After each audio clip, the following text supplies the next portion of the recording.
All right, can you believe we are going to do the very last section of Rome in our textbook today? So we're going to wrap it up. Your ISN pages will be due tomorrow, and you'll take the test on chapter 38 tomorrow as well. And then we'll read one more little section, but this is the last chapter. So pretty crazy.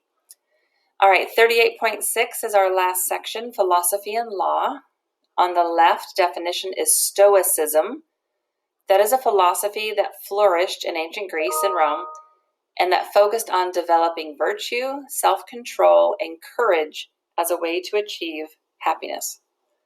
So like art and architecture, Roman philosophy and law were greatly influenced by the Greeks.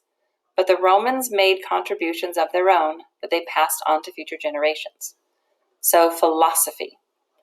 Many Romans followed a philosophy known as Stoicism. First developed by the ancient Greeks, the system of thinking was adopted by the ancient Romans and followed until about 200 CE. Stoics believed that a divine intelligence ruled all of nature. A person's soul was a spark of that divine intelligence.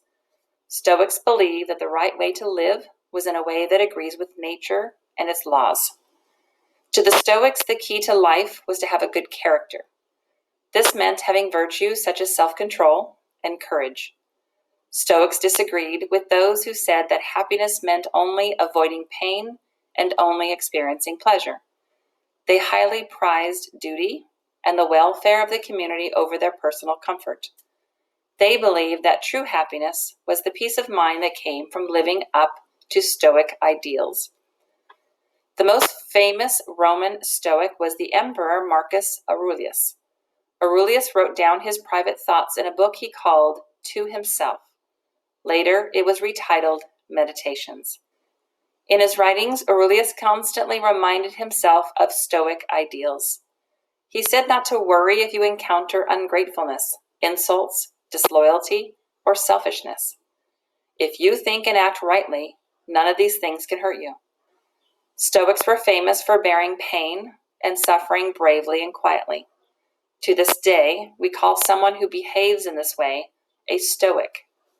And the statue on the left is Marcus Aurelius. He reigned from 161 to 180 CE.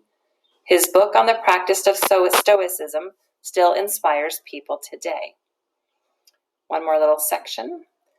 So natural law is the concept that there is a universal order built into nature that can guide moral thinking. Law and justice.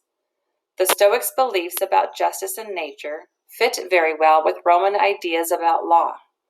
Roman law covered marriages, inheritances, contracts, and countless other aspects of daily life. Modern law codes in European countries, such as France and Italy, are partly based on Roman laws. Another legacy of the Romans was their concept of justice. The Romans believed that nature provides a universal law of justice. Under this natural law, they believed, every person has natural rights. Romans spread this idea by applying it to all citizens of the empire. Judges in Roman courts tried to make just or fair decisions that respected individual rights. Like most people, the Romans did not always live up to their ideals. Their courts did not treat the poor or slaves equally with the rich. Your emperors often made bad laws, but the Roman ideals of justice and natural law live on. The U.S. Declaration of Independence and U.S. Constitution were influenced by Roman ideas about law and government.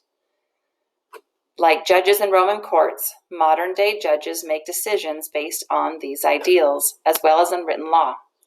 Similarly, many people today believe that all humans have basic rights that no written law can take away. All right, so in your ISN, in that section number 1, it says, describe the 3 most important ideas in Roman philosophy and law. So in your opinion, what are the 3 most important things? And then what are some other examples of how Roman philosophy and law influence us today? So finish up your ISN. You'll turn them in tomorrow. You'll take the test. And then basically we're done with our chapters. Pretty exciting and none too soon.